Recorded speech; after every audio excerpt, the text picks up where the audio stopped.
The hollow click of the lock echoed the hollow in my chest. Amelia wasn't home again. Book club, she said, a smile playing on her lips that fell off. Lately, everything fell off. The way she'd flinch when I touched her. The whispered phone calls taken in another room. The new perfume she claimed was a gift from a friend. My gut churned with a sickening certainty. I'd spent 15 years building a life with this woman. 15 years of trust slowly eroding into a fine dust of suspicion. I poured myself a whiskey, the amber liquid sloshing in the glass mirroring the turmoil inside me. I picked up the framed photo on the mantelpiece, us smiling on our wedding day. Younger, hopeful, oblivious. Had it all been a lie? 2 weeks earlier, I'd hired a private investigator, a Sid character named Vic, recommended by a friend who'd gone through a similar ordeal. Vic had promised discretion and results, and his hefty fee had left a sizable dent in our joint account. I justified it as an investment in the truth. However painful the truth might be, today was the day I received his report. The doorbell rang, a jarring interruption to the silent torment of my thoughts. Vic stood on the doorstep, a manila envelope in his hand. He handed it over without a word, his expression grim. I thanked him, shut the door, and leaned against it, my heart pounding a frantic rhythm against my ribs. Inside the envelope were photographs. Amelia kissing another man, holding hands, entering a hotel. The world tilted on its axis.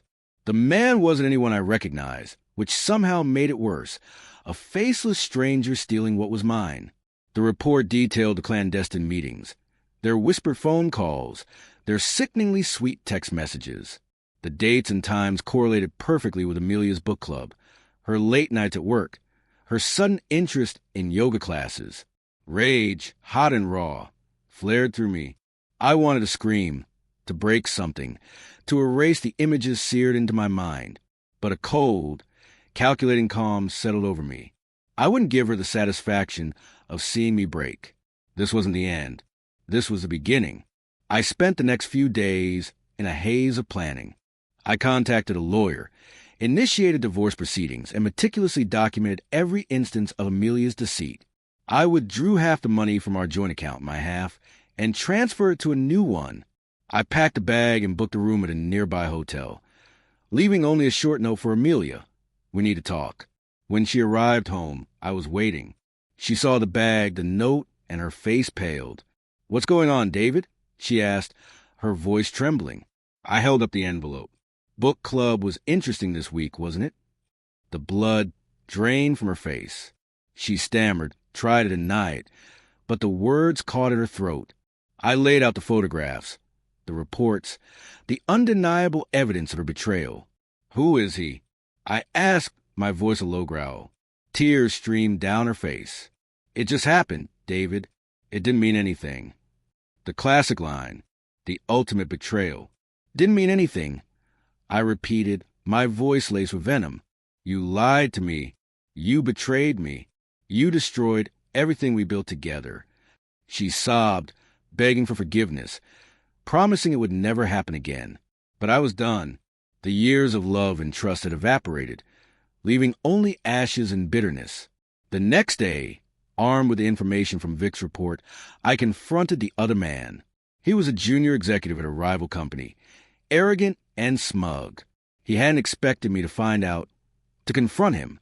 He tried to deny it, then tried to brush it off as a meaningless fling. I didn't give him the chance. I let him have it, verbally dismantling him, stripping away his composure until he was a quivering mess of guilt and fear. I didn't lay a hand on him. I didn't need to. The damage was done. The fear in his eyes was more satisfying than any physical blow. News of the affair spread like wildfire through our social circle.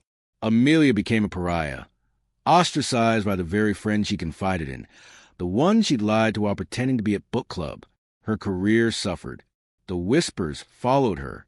The judgment in people's eyes a constant reminder of her transgression. The divorce proceedings were messy, protracted, and emotionally draining. But in the end, I walked away with my dignity intact and my future secured. Amelia got nothing.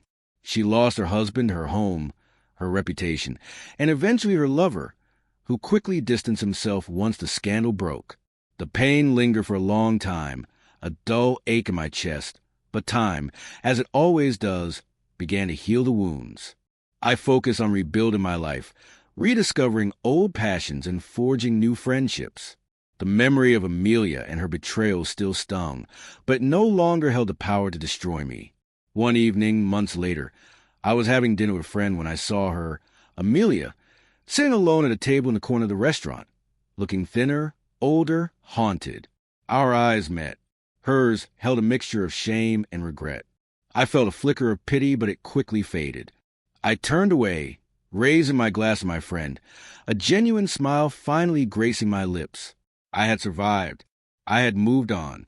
And in the end, that was the most satisfying revenge of all.